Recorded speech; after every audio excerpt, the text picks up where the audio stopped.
नमस्कार दोस्तों।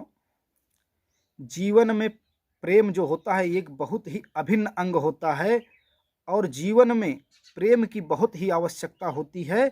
हर जगह प्रेम से ही काम होता है। कोई भी काम आप अगर प्यार से करते हैं तो वह बेहतर तरीके से हो जाता है और प्यार के बगैर पूरी दुनिया सूनी है। प्यार जीवन का अभिन्न अंग है।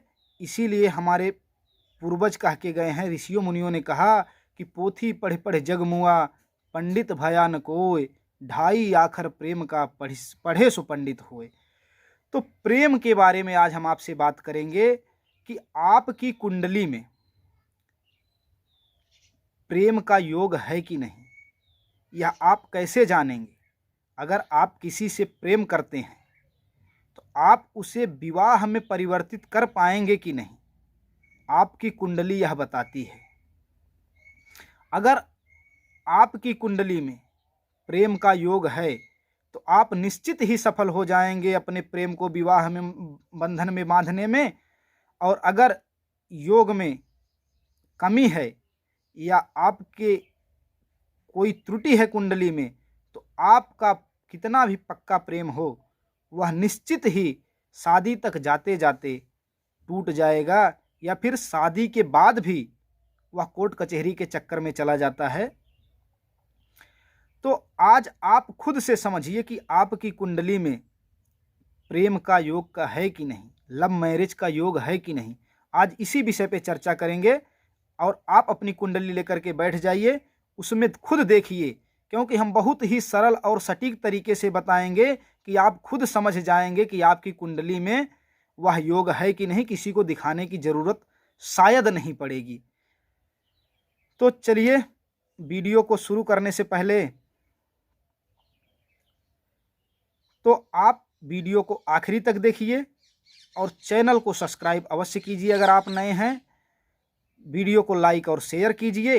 अगर किसी भी तरह की ज्योतिषीय परामर्श चाहिए, कुंडली मिलान करवाना है, कुंडली का विश्लेषण करवाना है या अपने ग्रह नक्षत्रों के बारे में जानना है तो आप निश्चित ही हमारे व्हाट्सएप नंबर पर संपर्क कीजिए। हम आपको उसके उपाय अवश्य बताएंगे यथासंभव। तो मित्रों, चलिए विषय को शुरू करते हैं। तो आपको कुंडली की तरफ ले जाते हैं ताकि वहां से आप सही तरीके से समझ पाएं। तो दोस्तों, ये कुंडली का लग्न भाव, पहला भाव, इसमें मैंने उदाहरण के तौर पर एक लिया है। आपकी कुंडली में कोई भी गिनती हो सकती है 1 से लेके 12 तक, तो आप उस हिसाब से अपने में मिलाना चाहें तो मिला सकते हैं। तो पहले कुंडली के लग्न को देखें, फिर पंचम भाव को देखें, क्योंकि यह पंचम भाव भावना का, बुद्धि का, संतान का घर है। प्यार क्या होता है? प्यार एक भावना ही तो है। आपका प्रेम विवाह में बदलेगा कि नहीं, इसके लिए कुंडली के चतुर्थ भाव को भी देख लेना बहुत जरूरी होता है, क्योंकि चतुर्थ भाव से माँ का विचार करते हैं, सुखों का विचार करते हैं, भूमि भवन वाहन का विचार करते हैं, मित्र का और साथ साथ धोखा और छल का भी विचार कुंडली के चतुर्थ भाव से ही करते हैं। अब कुंडली के सप्तम भाव की तरफ भी ध्यान देना है। सप्तम भाव को भी देखते हैं, क्योंकि प्रायः लोग चाहते हैं कि जिससे प्यार हुआ है उससे हमारी शादी भी हो जाए, विवाह भी हो जाए। उसके लिए सप्तम भाव की स्थिति देखना अत्यंत आवश्यक है। 1, 4, 5 और 7 इन घरों को देखना है। इन घरों के बाद 2 ग्रहों की स्थिति देखना बहुत जरूरी हो जाता है। पहला है शुक्र, दूसरा चंद्रमा, क्योंकि शुक्र प्रेम का कारक है, शुक्र भोग का कारक है और चंद्रमा है मन, और प्रेम मन से ही किया जाता है। क्योंकि कई बार ऐसा भी हो जाता है कि आदमी, कोई भी व्यक्ति प्रेम किसी से है और मन में कोई और है, इस तरह से उसके मन में चलता रहता है। तो इस तरह की बातों के लिए हमें ग्रहों की स्थिति देखना है। शुक्र किसके साथ बैठा है, यह भी देखना जरूरी हो जाता है। शुक्र यदि मंगल के साथ है, शुक्र यदि सूर्य के साथ है, शुक्र यदि बुध के साथ है, और शुक्र यदि शनि के साथ है, शुक्र यदि राहु के साथ है, शुक्र यदि गुरु के साथ बैठा हो, तो सभी ग्रहों के साथ शुक्र का अलग अलग प्रभाव आएगा। तो शुक्र यदि मंगल के साथ हो तो प्रेम, शुक्र सूर्य के साथ है तो जातक अपने प्रेम में कोई दीवार महसूस नहीं करता है। अब जैसे अगर किसी भाव में शुक्र और सूर्य एक साथ हैं तो जातक अपने प्रेम में कोई दीवार नहीं महसूस करता है। उसके अंदर महत्वाकांक्षा ज़्यादा होती है, ऊर्जा ज़्यादा होती है, और वह जो है अपने प्रेम के रास्ते में आने वाले लोगों को भी दीवार नहीं महसूस करके वो सीधा अपने प्रेम को ही लक्ष्य बना लेता है। लेकिन जरूरी नहीं कि यह सब पर लागू हो। अगर वहीं चंद्रमा मजबूत हो, यानी जातक का मन अगर मजबूत है और जातक का सूर्य मजबूत हो, मतलब आत्मविश्वास मजबूत हो और मन भी मजबूत हो, तो एक के साथ ही जुड़ा रहता है। यहाँ आत्मविश्वास कभी कभी घातक भी हो जाता है, क्योंकि जातक को ऐसा लगता है कि वह एक से अधिक संबंध भी चला सकता है या रख सकता है।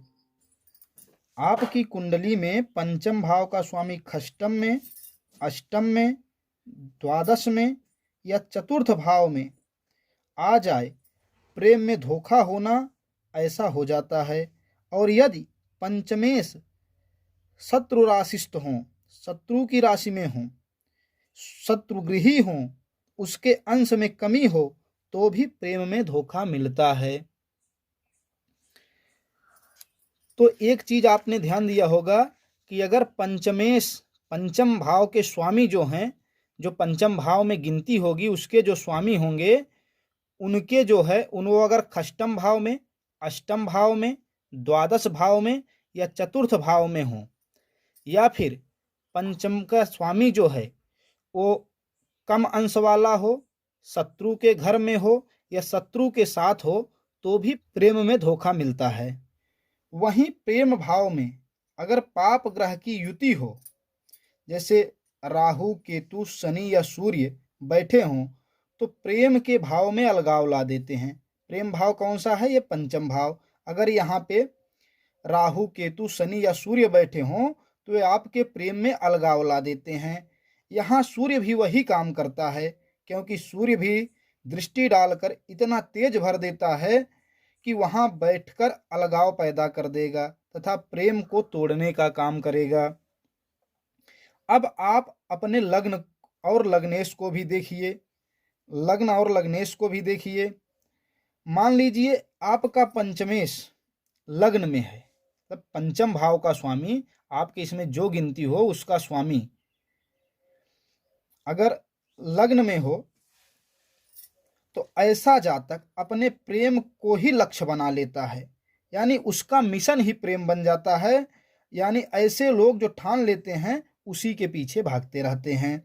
और यदि पंचमेश सप्तम भाव में हो, शुभ ग्रह हो, शुभ ग्रहों से दृष्ट हो, तो जातक अपने प्रेम को विवाह में परिवर्तित करने में सफल हो जाता है।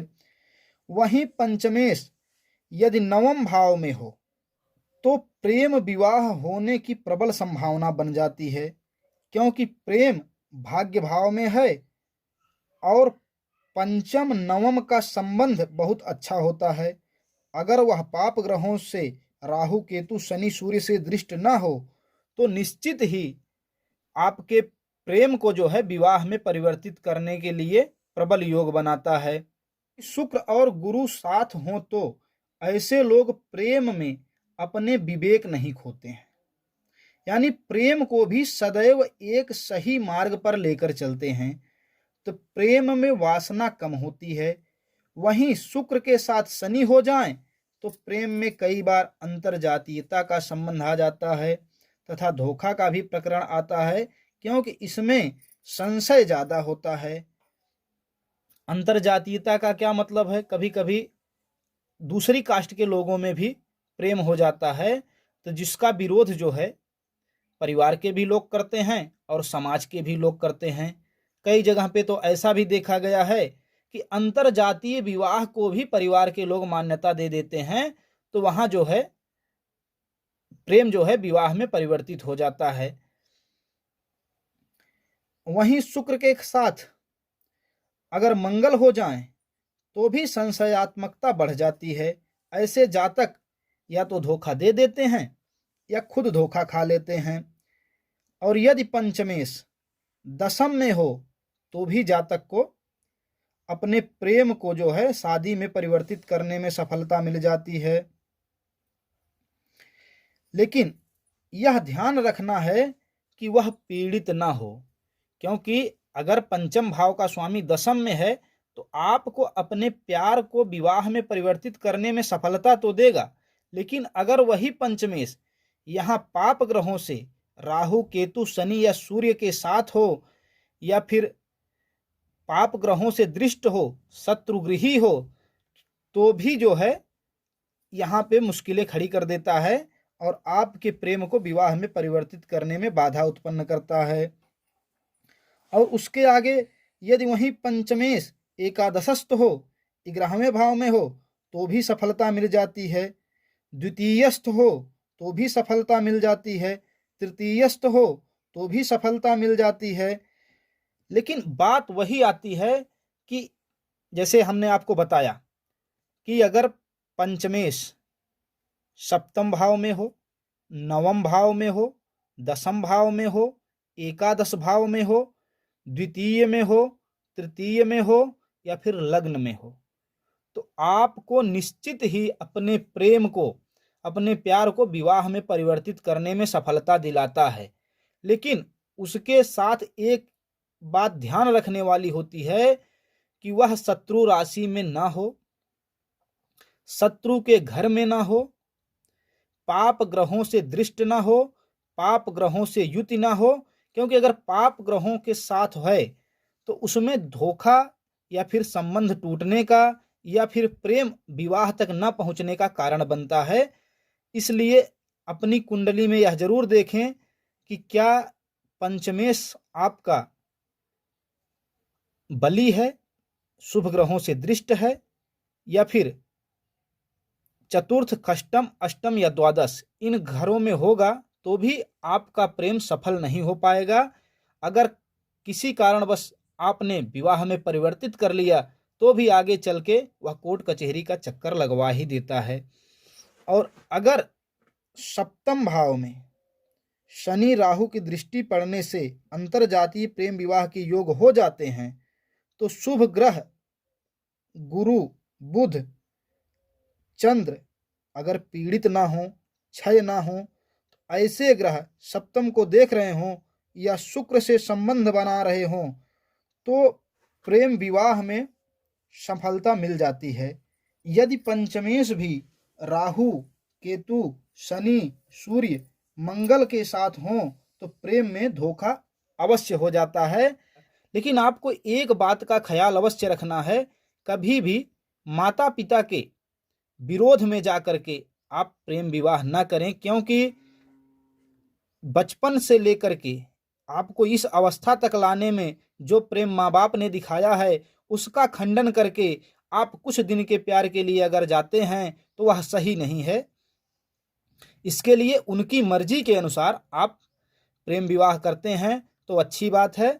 और अगर आपको जो बताया गया समझ में आया हो तो हमें कमेंट करके ज़रूर बताइए, और अगर कहीं नहीं समझ में आया हो तो आप हमें कमेंट करके पूछ भी सकते हैं। वीडियो को लाइक और शेयर करें, सब्सक्राइब करें। जय श्री राम, राधे राधे।